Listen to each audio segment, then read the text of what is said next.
भोजपुरिया society channel में आप सभी का स्वागत है। जी हाँ दोस्तों, आप सभी को बता दें कि दबंग स्टार खेसारी लाल यादव अक्षरा सिंह के फिल्म का किए सपोर्ट। जी हाँ दोस्तों, ये बहुत खुशी की बात है कि खेसारी लाल यादव जी दूसरे स्टार की फिल्मों को सपोर्ट कर रहे हैं। जी हाँ दोस्तों, आप सभी को बता दें कि बीते दिन रिलीज हुई डार्लिंग फिल्म को लेके दबंग स्टार खेसारी लाल यादव क्या बोले हैं बतौर एक वीडियो के माध्यम से आप सभी को दिखाने का मैं कोशिश किया हूँ, बतौर आप लोग देख पाएंगे। लेकिन आप सभी को बता दें कि ये डार्लिंग फिल्म में अगर अभिनय की बात किया जाता है, इसमें लीड रोल में जो कि अक्षरा सिंह और राहुल शर्मा बतौर नजर आएंगे, जिसका ट्रेलर भी world wide records Bhojpuri YouTube channel पर रिलीज है और ये फिल्म भी रिलीज हो गया है। तो इस फिल्म को लेके सपोर्ट में उतरे हैं खेसारी लाल यादव और इस फिल्म को देखने और प्यार आशीर्वाद देने के लिए बहुत कुछ अपने श्रोताओं से बोले हैं। तो बतौर आप लोग वो वीडियो देखिए जिसमें खेसारी लाल यादव इस फिल्म को लेके क्या बोले।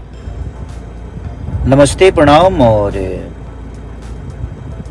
एक बहुत अच्छी प्यारी फिल्म है डार्लिंग, जिसके हीरो हैं हमारे प्रदीप के शर्मा जी के पुत्र, जिनका नाम है राहुल शर्मा। उसमें अक्षरा जी हीरोइन है। मेरे बड़े भाई रजनीश भैया ने उसको डायरेक्ट किया है और बहुत प्यारी फिल्म है। तो आप लोग अपना प्यार और आशीर्वाद उस फिल्म को दीजिए, ताकि अच्छे कलाकारों के ऐसे ही ऊर्जा आप सबको मिलती रहे देखने को और आप एंजॉय करते रहिए। तो मेरी तरफ से इस पूरी टीम को, डार्लिंग के पूरी टीम को ढेर सारी शुभकामना, बधाइयाँ कि आप ऐसे ही बेहतर काम करते रहिए। Thank you so much. तो खेसारी लाल यादव की इस सपोर्ट पे आप सभी का क्या राय है कमेंट बॉक्स में बताएं। चलते चलते वीडियो को लाइक करें, ज़्यादा से ज़्यादा शेयर करें, चैनल को सब्सक्राइब कर दें और घंटी पे दबाना बिल्कुल ना भूलें।